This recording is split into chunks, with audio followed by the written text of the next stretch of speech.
Hello बच्चों, कैसे हो आप लोग। तो चलो आनंद भैया फिर आप लोगों से बात करने आ गए हैं।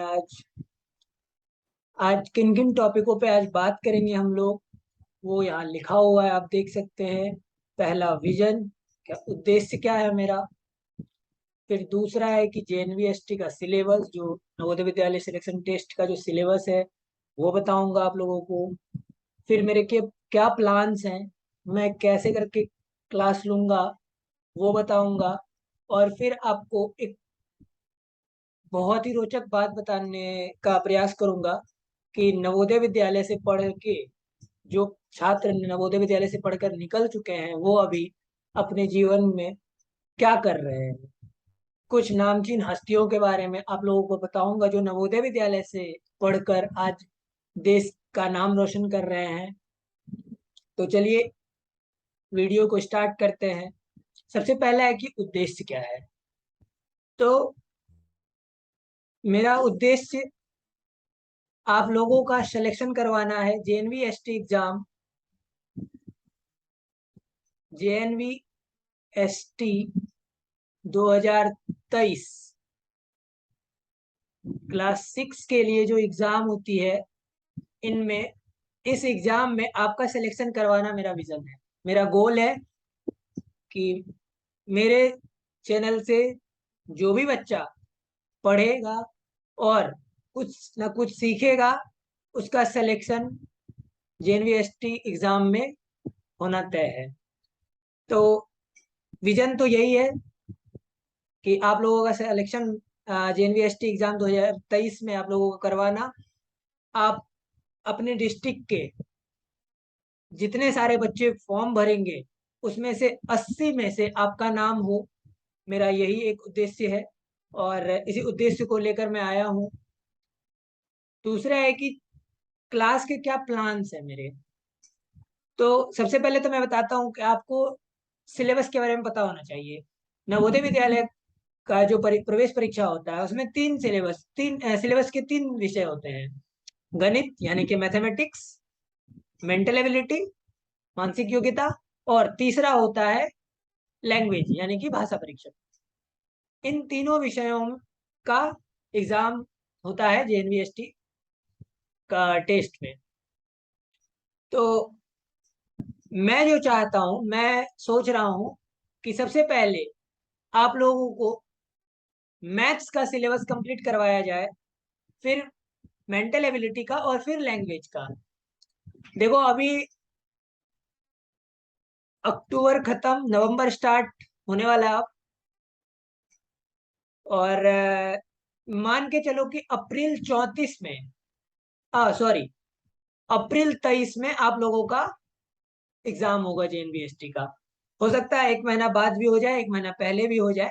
मानकर चलो कि अप्रैल 2023 में आप लोगों का एग्जाम होगा। तो अभी हमारे पास 4 और 2 6, कम से कम 6 महीने हैं। तो अगर हम लोग जमकर तैयारी करेंगे 6 महीने में, तो जेएनवीएसटी का टेस्ट में आपको सिलेक्शन होने में कोई नहीं रोक सकता, आप सेलेक्ट हो जाएंगे अगर आप मेरे साथ मेहनत करेंगे तो। छोटे छोटे बच्चे हैं आप लोग, प्यारे बच्चे हैं। जो मैं समझाऊंगा, जो मैं करने को कहूंगा आप वो करिएगा। मेरे बताए हुए क्वेश्चन को आप रिपीट करिएगा। जो मैं बताऊंगा, जो मैं क्वेश्चंस दूंगा आपको करने को, आप वो करेंगे। अगर आप सारा बात मेरा मानते हैं तो मैं आपको अश्योरेंस देता हूं कि आपका सिलेक्शन एग्जाम में हो जाएगा। आप उस 80 बच्चे में आ जाएंगे जो कि 7 साल जन्नत का सैर करेगा। नवोदय विद्यालय, आपको मैं पहले ही बताया था कल की वीडियो में कि नवोदय विद्यालय को मैं नानी का घर कहता हूँ, क्योंकि वहां जैसा मस्ती आपको किसी स्कूल में नहीं मिलना है। बहुत मस्ती होता है। तो वो 7 साल का मस्ती के लिए आपको ये 6 महीने थोड़ा जमकर मेहनत करना होगा मेरे साथ। चलिए आगे बढ़ते हैं, आपको मैं बताता हूँ कि एग्जाम कुल 20 भाषाओं में होती है। जेएनवीएसटी का जो एग्जाम होता है वो 20 लैंग्वेज में होता है। लेकिन जो प्रिफर्ड 2 लैंग्वेज है वो हिंदी और इंग्लिश। ये दो प्रिफर्ड लैंग्वेज है जो कॉमनली यूज करते हैं हर कोई। तो मैं भी आप लोगों को प्रयास करूंगा कि Hindi as well as English में आप लोगों को बताने का। फिर आते हैं, चलिए सिलेबस देखते हैं कि सिलेबस क्या क्या है होता है। मैथ में कौन से टॉपिक होते हैं, मेंटल एबिलिटी में कौन से टॉपिक्स होते हैं। तो जी हाँ, देखिए आपको दिख रहा होगा, ये है मेंटल एबिलिटी का भिन्न आकृति परीक्षण, यानी कि शेप का जो शेप टेस्ट होता है, डिफरेंट डिफरेंट शेप दिया रहेगा, उसमें से आपको पता करना रहेगा कौन सा शेप है या कौन सा शेप गलत है, ये आ जाता है। फिर आता है समान आकृति, यानी कि एक शेप दे दिया जाएगा, उसमें से चार ऑप्शन आपको देगा कि ये शेप कौन सा है इस चारों में से। फिर आता है आकृति पूर्ति, यानी कि आपको स्क्वायर का किसी कोई एक भाग हटा के आपको दे देगा और कहेगा उस भाग का पता कीजिए कि कौन सा है, उस पार्ट का पता कीजिए स्क्वायर का। फिर आता है वर्ग पूर्ति। फिर आता है श्रृंखला, यानी कि सीरीज आपको दे दिया जाएगा, सीरीज पैटर्न करके। फिर एक होता है सदृश्यता परीक्षण। फिर होता है दर्पण, यानी कि मिरर, मिरर इमेज बनाने के लिए देगा कि अगर ये मेरा राइट हैंड है तो मिरर में कौन सा हैंड आपको शो करेगा, तो वो लेफ्ट हैंड होता है, ऐसे करके।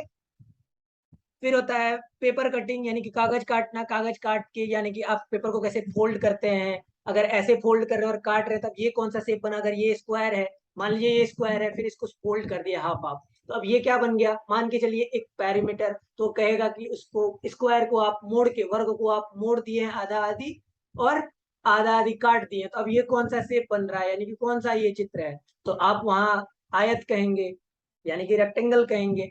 ऐसे ही रहता, एक होता है आकृति निर्माण, यानी कि आपको ट्रायंगल दे दिया जाएगा, आधा ट्रायंगल देगा और कहेगा इससे कौन सा पार्ट लगाएंगे तो ये ट्रायंगल बन जाएगा, यानी कि त्रिभुज बन जाएगा या फिर वर्ग बन जाएगा, स्क्वायर बन जाएगा। और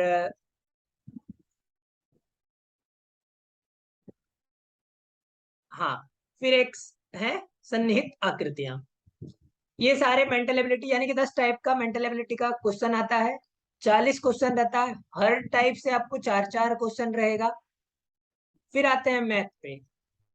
तो आप देखिए मैथ में संख्या और संख्या पद्धति, यानी कि नंबर एंड नंबर सिस्टम। फिर आएगा कि कंप्लीट नंबर क्या होता है, प्राइम नंबर क्या होता है, इवन नंबर क्या होता है, ऑड नंबर क्या होता है, आपको इन चीजों का जानकारी होना है। फिर आएगा फैक्टर क्या होता है, फैक्टोरियल क्या होता है। फिर आएगा आपको डेसिमल नंबर क्या होता है, डेसिमल में कैसे लिखते हैं। फिर आएगा आपको, सॉरी,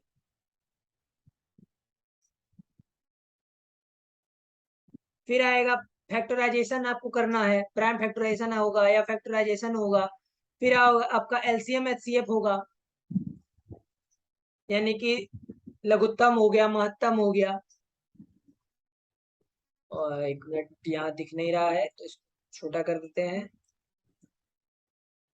चलिए, फिर आपका आता है कि आपको लंबाई मापना आता है, समय देखना आता है या नहीं, इन चीजों का। आपको क्यूब निकालना यानी कि घन निकालना आता है, वर्ग निकालना आता है कि नहीं, वर्गमूल निकालना आता है कि नहीं।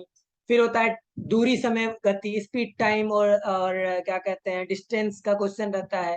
फिर प्रॉफिट एंड लॉस, लाभ हानि का क्वेश्चन रहता है। फिर सिंपल इंटरेस्ट होता है, साधारण ब्याज। फिर होता है एरिया एंड पेरीमीटर, यानी कि परिमाप और क्षेत्रफल। फिर होता है volume, square and square root, average, ratio and proportion, time and work, unitary methods, number series. ये सारे चैप्टर्स जो कि आपको पढ़ने हैं। और यकीन मानिए मैं आपको बहुत आसान तरीके से इन सारे चैप्टर्स को एक्सप्लेन करूंगा, आपसे क्वेश्चन करवाऊंगा और आपसे क्वेश्चन होंगे। बच्चों, घबराना नहीं है, मैं जो भी बताऊंगा बस उस चीज को फॉलो करना है, और जितना क्वेश्चन दूंगा आपको वो क्वेश्चन आपको करने हैं। आपसे सारे क्वेश्चन बनेंगे और आपको सारा चैप्टर समझ में आएगा। ये थे आपके सिलेबस। फिर लैंग्वेज सिलेबस में हो जाता है कि फिल इन द ब्लैंक्स दे देगा, यानी कि रिक्त स्थान को भरिए। फिर आपका पैराग्राफ देगा, गद्यांश या पद्यांश दे देता है, वो सारा कुछ रहता है। तो हिंदी सबसे लास्ट में हम लोग देखेंगे या इंग्लिश सबसे लास्ट में हम लोग देखेंगे। ठीक है। सबसे पहले हम लोग मैथ को पढ़ने वाले हैं, फिर हम लोग मेंटल एबिलिटी देखेंगे और फिर देखेंगे लैंग्वेज को। चलिए अब आपको बताते हैं कि नवोदय विद्यालय में पढ़ने से क्या क्या फायदा है और कौन क्या क्या कर रहा है नवोदय विद्यालय से निकलकर। चलिए सबसे पहले आपको दिखाते हैं, देखिए। आप हिमा दास को जानते हैं?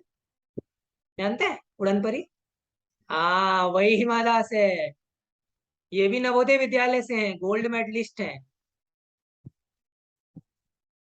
सीके विनित, है ना? आप देखिए, एक मिनट माफ कीजिए।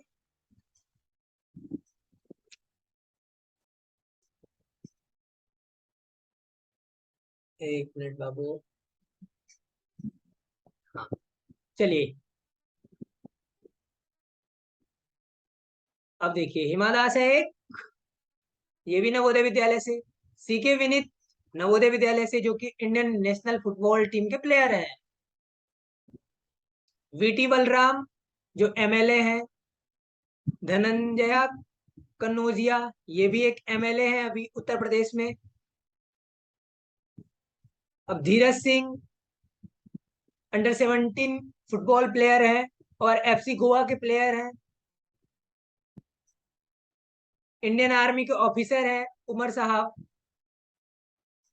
आप देखिए ललित प्रभाकर हैं, जो कि मराठी एक्टर हैं। एक्टर हैं, नवोदय विद्यालय से पढ़ के निकले हुए छात्र एक्टर हैं। आप भी हो सकते हैं उसमें से। मेहनत करेंगे ना? हमारे साथ आपको मेहनत करना है बस। फिर देखिए क्या क्या मिलता है आपको नवोदय में।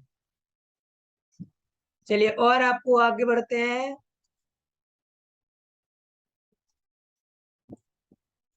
अब देखिए, रवि भाटिया, ये भी क्या है, इंडियन टेलीविजन एक्टर है। पीर साहब है, जो कि कश्मीर के अमेरिकन टूरिस्ट जर्नलिस्ट है। पवनदीप राजन, अरे बच्चों आप लोग तो इनका गाना सुनते होंगे। कौन है ये? पवनदीप राजन है, जो इंडियन आइडल विनर है ना? सुनते हैं ना आप लोग गाना इनका? हाँ, वही पवनदीप राजन है। ये अमरावती नवोदय विद्यालय से है। सोचिए, ये गए हुए थे अभी अपना स्कूल नवोदय विद्यालय। जब ये इंडियन आइडल का विनर बने थे, उसके बाद अपना स्कूल गए थे। छोटे छोटे बच्चे जो नवोदय में पढ़ रहे थे उस समय, उन लोगों को गाना सुनाए थे जाके नवोदय में। सोचिए, बिना टिकट के। अब देखिए, कल्पना कुमारी। आप लोग जब बड़े हो जाएंगे तो आप लोगों को क्या बनना है? कोई कहता है डॉक्टर बनना है, कोई कहता है इंजीनियर बनना है, कोई कहता है एयरफोर्स बनना है, कोई कहता है एक्टर बनना है। तो जिसको डॉक्टर बनना है, उनके लिए एक एग्जाम होता है 10th के बाद। 11th 12th जब आप बोर्ड देंगे, उस समय 12th में एक एग्जाम होगा आपका, नीट करके। जिसमें आपका सिलेक्शन अगर होता है तो फिर आपको एक अच्छा कॉलेज मिलता है, एम्स कॉलेज मिलता है, जहां से आप पढ़कर एक अच्छे डॉक्टर बनेंगे। तो बहुत हार्ड होता है पेपर उस एग्जाम का। उस एग्जाम की टॉपर रह चुकी है AIR 1, ऑल इंडिया रैंक 1, यानी कि भारत में सबसे पहला स्थान था कल्पना कुमारी। ये भी एक नवोदय विद्यालय की है, 2018 की ये है, नीट की टॉपर। तो आप देख रहे हैं कि नवोदय विद्यालय से पढ़ के निकलने वाले लोग अपने जीवन में अभी क्या क्या कर रहे हैं। आपको ही बनना है ना इन जैसा? इसके लिए आपको मेहनत करना पड़ेगा। 6 महीने मेहनत कीजिए, फिर आप भी ऐसे ही कुछ ना कुछ करेंगे आगे। करेंगे ना मेहनत? चलिए, आज का वीडियो यहीं समाप्त करते हैं। अब जो नया वीडियो अगला आएगा, उसमें मैथ्स का टॉपिक स्टार्ट करेंगे हम लोग। जुड़ना है और वहां से मैथ्स सीखना है। ठीक है। चलिए आनंद भैया, अब आपसे विदा चाहते हैं। मिलते हैं अगले वीडियो में आपसे। Bye bye.